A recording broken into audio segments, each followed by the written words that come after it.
Дагы бүгүнкүдөй кыргыз элибиз баш кошкон ушундай чогулуштарда кыргызды дүйнөгө таныткан абабыз, заманыбыздын шуңкары Чыңгыз абабызды эскерип кетпесек болбос. Үстүбүздөгү айда чүрүү болгонунда туп-туура 85 жашка чыкмак эле. Аттиң.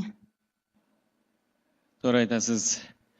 Албетте, абабыз биз менен эрте кош айтышкан болсо дагы, эмгеги жана өзү эл жүрөгүндө түбөлүк жашап келет.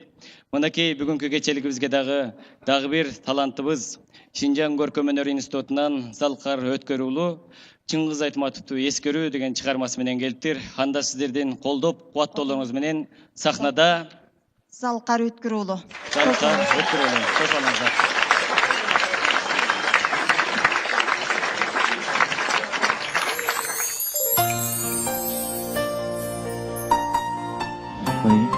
Карамсы, ушул жерде отурган туугандар, коштоп кубаттап отурабыз.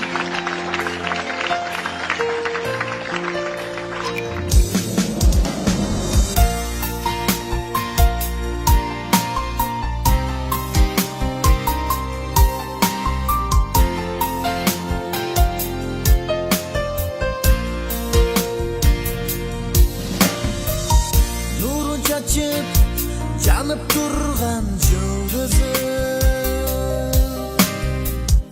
Бүт аламды жаткаратканы Чыңгызы Мана эми арабыздан айрылып Арман муңга салып койдук эр кызы Мана эми арабыздан айрылып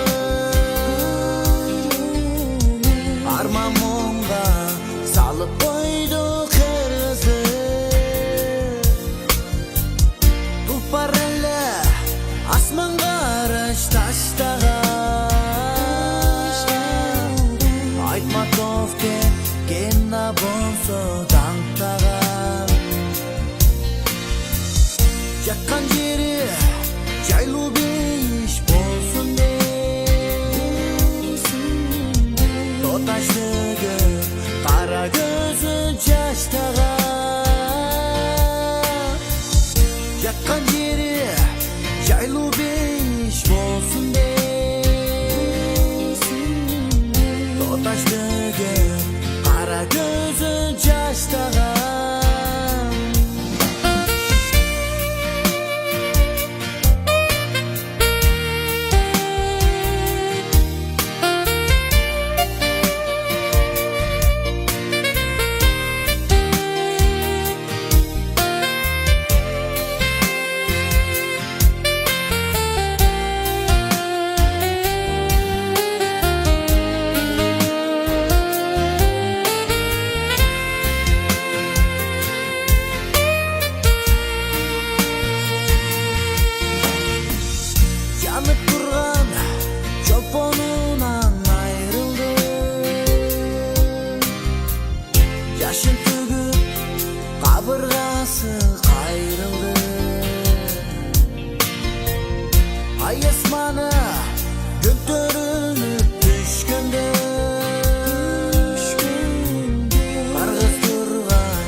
taştı